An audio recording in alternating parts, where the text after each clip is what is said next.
জয় রাধে, জয় রাধেশ্যাম।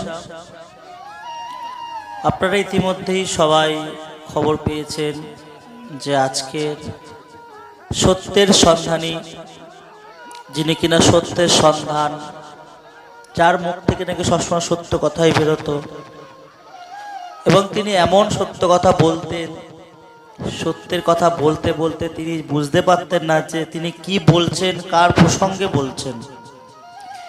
তিনি বলতেন ভগবান শ্রীকৃষ্ণ অসুর, চৈতন্য চরিতামৃত মিথ্যা, তিলক পরা মালা পরা সম্পূর্ণ ভুল, গুরুদেবের প্রসঙ্গ উনি অনেক অনেক কথা বলেছেন। আপনারা হয়তো বুঝতে পারছেন যে আমি কার কথা বলছি। হ্যাঁ,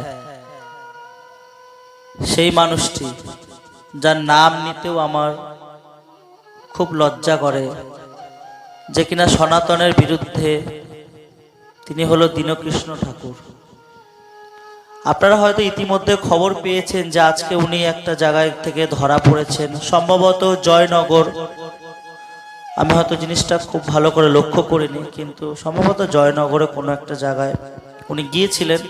সেখান থেকে সাধারণ মানুষরা ওনাকে ধরেছেন এবং ধরে সম্পূর্ণ তার যতটা প্রাপ্তি, যতটা সাজা ছিল অবশ্যই সেটি পেয়েছেন উনি। এবং একটা কীর্তনিয়া তো এটাই তো বড় যোগ্য সম্মান না, যে যিনি সবার কাছে নাম প্রচার করতেন, কীর্তন প্রচার করতেন, আজকে তিনি সবার সামনে ধরা পড়লেন, সবার সামনে তিনি অপমানিত হলেন। আজকে হয়তো দীনকৃষ্ণ ঠাকুর বুঝতে পারলেন যে তিনি কত অপরাধ করেছেন, তার সাজাও তিনি পাচ্ছেন এবং আগামীতে আরো পাবেন। তবে হ্যাঁ, তবে দীনকৃষ্ণর সঙ্গে আরো একজন আছেন, আমি তার নামটি নিচ্ছি না।